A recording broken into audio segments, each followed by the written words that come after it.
زنانه مروت والے گرفتاری دي.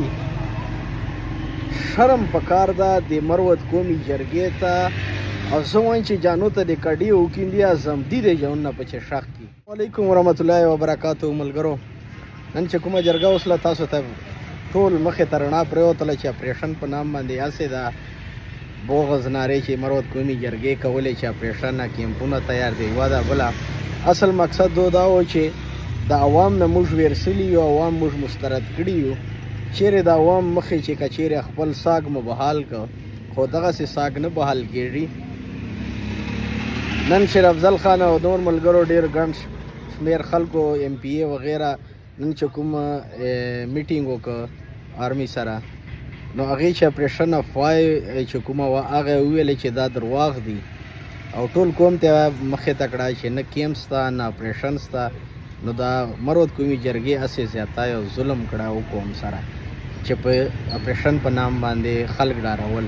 دومه خبره دا وه چې هلته کوم تاسو به پوسټونه وینو چې زنانه مروتو والې ګرفتارې دي. شرم پکار ده د مروت قومي جرګې ته او زه وایم چې جانو ته د کډي وکیندي زمدي د جونونه په چې شخ کی. نه حیا سته پچې نه پښتو سته پچې او دوره لونګۍ والی. کم از کم د زنانه اوس موږ ته پته ولګېدله، د عوام ته پته ولګېدله چې زنانه کومې زنانه دي چې دا ګرفتارې دي. ولې ګرفتارې دي؟ ګوره جرم به ما زوی لا ورور کړی هغه ته د سزا ورکېږي. ما زنانه ما عزت ما پردې ته لاس ولې اچوي؟ په دې باندې دا آخر ولې خاموشوله؟ دا نیام نهاد چې کوم مروت قومي جرګې مشران دي چې دا یوه ټوله سره یو ځای سلی ده دا ولې په غلي وله؟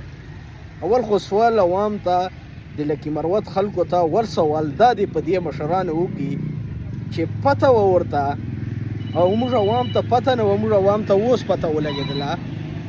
نو کم از کم د عوام د تپوسو نه وکړي چې موږ دا زنانو ته اخر دا ولې دغسې ورسره سلي وو چې نن عوام ته دا ظاهره کړه چې هغه فوري رهایي اډر یې وکړه. موږ ادارو نه دا خواست کوو، همیشه مو پولیس نه کړی ده چې که څوک 302 کوي، څوک لانجه کوي، څوک جګړه کوي، چا ورور زوی، چا پلار لا مشر تر برو لا چا دته نه ورخښه چې ته ورسه ډز مړی وکړه.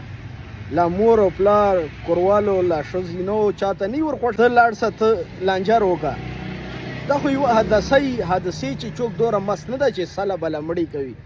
یوه حادثې چې وسي نو هغې چې خو اول کور اف آی آرونه غلط وسي، هغې چې ټارګټ سي، نوکریګانو وال نور داسې خلک ټارګټ سي. په دې باندې ما 8 سال پهله یو ویډیو کړې وه چې کم از کم کور ړنګېده د زنانو سامان یا کور سامان وټاو کولو لا د زنانه پرده خرابولو دا قطعا نه دي په کار موږ پولیس فورس ته لا بلې ادارې ته. ځکه چې حادثه وسي چا خو نه ورخوښه، یو داسې چې پړه لیکه کاسي په چې ټارګټ سي هغه باندې اف آی آر وسي هغې زندګي برباده سي. نو موږ خواست کوو موږ د پولیس ته موږ د فورس ته چې که چا ورور زوی غلطي هغې ته سزا ورکوو، هغه تاسو نیسو، هغه ته چې قسم تاسو قانوني طور کاروایی کېږي هغه ورسره کوو.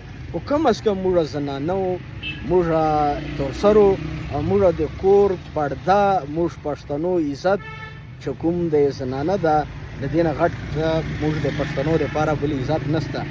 نو دې ته مهرباني وکړئ چې دا ور خو مو کړي دي آینده دپاره موږ ادارو پولیس نه خواست کوو چې دغسې دې نه کوي او عوام ته وایو لکي مروت ته چې دا چې کوم مشران دي دې نه سوال وکړو چې اخر تاسو د زنانو باندې چې کوم غلي سلي ولو او پته یې ورته په کوم وجې باندې دا نیولي وو نو دا تپوس تاسو ته پکار ده. نن یې چې نه وکړو سبا به بیا در سره کېږي. مننه.